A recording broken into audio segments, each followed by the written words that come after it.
Rangareddy municipal కార్యాలయంలో మహిళా సంఘాల సభ్యులకు చీరల పంపిణీ కార్యక్రమం నిర్వహించారు. ఈ కార్యక్రమంలో టీజీఐఐసి చైర్పర్సన్ నిర్మలా రెడ్డి పాల్గొన్నారు. మహిళా సంక్షేమానికి కాంగ్రెస్ ప్రభుత్వం పెద్దపీట వేస్తోందని ఆమె తెలిపారు. ఇప్పటివరకు మహిళా సంఘాలకు 2 కోట్ల రుణాలు పంపిణీ చేస్తున్నట్లు చెప్పారు. గత ప్రభుత్వం వడ్డీ లేని రుణాలు ఇవ్వలేదని విమర్శించారు. పట్టణంలో 212 ఇందిరమ్మ ఇళ్లను మంజూరు చేసినట్లు తెలిపారు.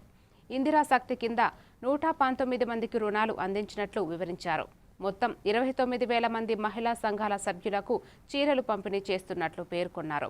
కార్యక్రమంలో అధికారులు, ప్రజాప్రతినిధులు పాల్గొన్నారు. నిజంగా ఇంట్లో మనల్ని నోరు ఇప్పనియరు, నాకు తెలుసు. ఆయన కూడా అంతే, బయట ఉంటాడు కానీ ఇంకా నాకు ఫుల్ కంట్రోల్. ఇంట్లో మాత్రం మనల్ని ఏమి పప్పు ఉడకనియరు, అన్ని చేపించుకుంటారు కానీ మన అవసరానికి మాత్రం వాళ్ళు మన మాట విన్నారు. కానీ ఈరోజు ముఖ్యమంత్రి రేవంత్ రెడ్డి గారు మన హెల్త్ విషయంలో టెస్టులు చేయించుకున్నారా లేదా, స్టార్ట్ అయిందా లేదా, టౌన్ కూడా పెట్టాలి. వాళ్ళ కడుపు నిండాలంటే మన కడుపు కాల్చుకుంటాం, ప్రేమతో పెడతాం, మళ్ళా కోపంతో కాదు. ఉన్నదాన్నే ప్రేమతోని అందరి పంచుతాం, కానీ మన కడుపు పెట్టుకోవడానికి ధైర్యం చాలదు. ఎందుకంటే పెడితేనే మనకు తృప్తి ఉంటుంది. అలాంటి మనసు కలిగిన మనం మరి ఈ రోజు ఇంత ధైర్యం ఇస్తుంది ప్రభుత్వం తరపున అంటే మనం ఎంత కృతజ్ఞత ఉండాలో ఆలోచన చేయాలి.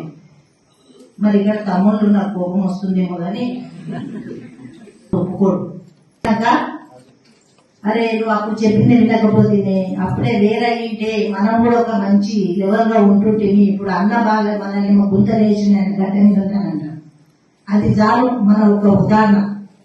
సంసారంలో మనం చేసే ఉదాహరణ ఒకటి చాలు. కాబట్టి అందరు అట్లా ఉంటారని కాదు, చాలా మటుకు సమాజంలో అట్లా జరుగుతుంది. అలాంటి మనల్ని ఈరోజు ముందు నడిపిస్తున్నారు. ఇప్పుడు 5 లక్షలు ఉంటే ఇప్పుడు 10 లక్షలు చేసిన నేనే సీఎం గారు చెప్పారు. 10 లక్షలు రుణమాఫీ మరి చేస్తామన్నారు. మరి